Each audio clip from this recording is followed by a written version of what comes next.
আর এই ঘটনা ঘটার পর থেকে এলাকায় চাঞ্চল্য ছড়িয়েছে। পুলিশের প্রিজন ভ্যান ঘিরে বিক্ষোভ দেখান স্থানীয় বাসিন্দারা। এখন কি পরিস্থিতি জানবো এবং পুলিশ সূত্রেই বা কি জানা যাচ্ছে, সরাসরি চলে যাব আমাদের প্রতিনিধি ব্রতদেব ভট্টাচার্যের কাছে। ব্রতদেব, এলাকার এখন কি পরিস্থিতি এবং ট্রলি ব্যাগের মধ্যে যে দেহটি ছিল তা কার এবং কি অবস্থায় উদ্ধার হয়? যে দুজন মহিলাকে আটক করা হয়েছে তারা কি দাবি করছেন?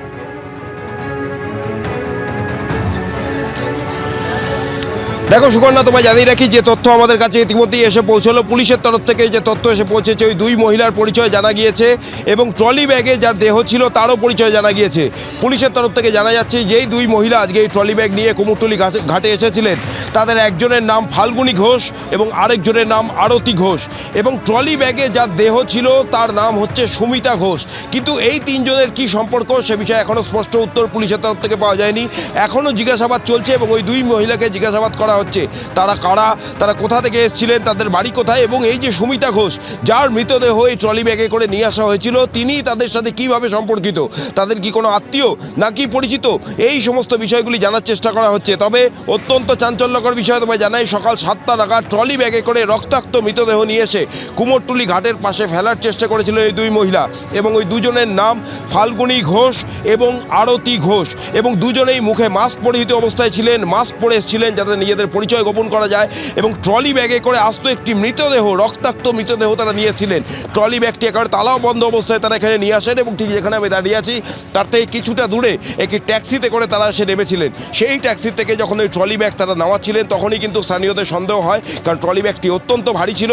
এই ফাল্গুনী ঘোষ এবং আরতি ঘোষ এই দুই মহিলা তারা কোনো মতে ওই ট্রলি ব্যাগটি গাড়ি থেকে নামিয়েছিলেন, এবং সেই সন্দেহ হতেই স্থানীয়রা তাদেরকে জিজ্ঞাসা করেন যে এই ট্রলি ব্যাগে কী আছে। তখন এই দুই মহিলা স্থানীয়দের জানান যে তাদের পোষ্য কুকুরের মৃতদেহ রয়েছে, কিন্তু পোষ্য কুকুরের মৃতদেহ এত ভারী হতে পারে না, সেই কারণেই সন্দেহ আরও বাড়ে স্থানীয়দের। তারা তাদের নজরে রেখেছিলেন, এবং ঠিক যেখানে আমি দাঁড়িয়ে আছি সুতানৌটি আউটপোস্টের সামনে, সেখান থেকে প্রায় 100 মিটার দূর যেখানে পুলিশের গাড়িগুলি দেখা যাচ্ছে, কৌশিক যে ছবিটা তুলছে, সেইখানে গিয়ে ওই ট্রলি ব্যাগটি, সেখানে একটা আবর্জনা স্তূপ রয়েছে, এবং এই ফাল্গুনী এবং আরতি ঘোষ সেই ট্রলি ব্যাগটি নিয়ে গিয়ে ওইখানে দেহটি কিন্তু লোপাট করার চেষ্টা করেছেন, এবং তখনই স্থানীয়রা কিন্তু হাতে নাতে ধরে ফেলেন, এবং দেখা যায় ট্রলি ব্যাগ খুলে যে ট্রলি ব্যাগের মধ্যে একজন মহিলার রক্তাক্ত দেহ রয়েছে। এবং তারপরেই পুলিশে খবর দেওয়া হয়, এবং পুলিশ এসে ওই দুই মহিলাকে পুলিশ এসে ওই দুই মহিলাকে আটক করে নিয়ে যান। তুমি দেখতেই পাচ্ছ এখনও কিন্তু পুলিশ ঘটনাস্থলে রয়েছে, এবং একই সঙ্গে তোমায় জানিয়ে রাখি যে ট্যাক্সিতে করে ওই দুই মহিলা এসেছিলেন সেই ট্যাক্সি চালকেরও কিন্তু পুলিশ খোঁজ করছে।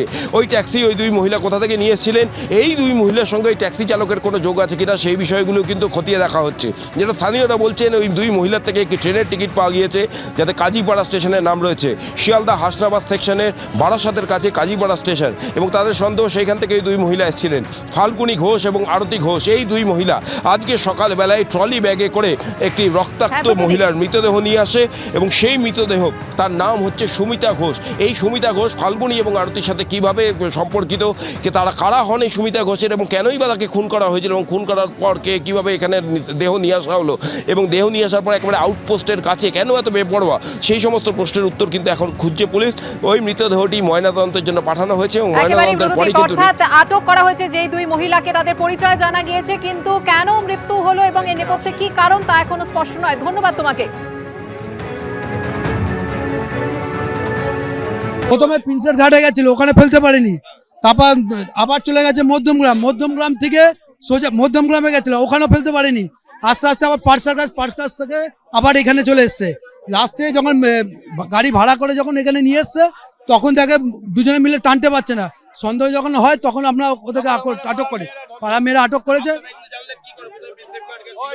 এটা ওকে বলেছে তারপরে ওর টিকিটের যেটা লেখা আছে আপ টু পার্সার কাজ নয় মধ্যমগ্রাম বারাসাত এই তিনটে আপ ডাউন করেছে, টিকিটে আপ ডাউন করেছে, ঠিক আছে, কিন্তু বডিটা ফেলতে পারছে না কোথাও। তারপরে এখানে ফাঁকা থেকে ফেলতে এসছে, এখানে ধরা পড়ে গেছে এই 7টা সাড়ে 7টার মধ্যে।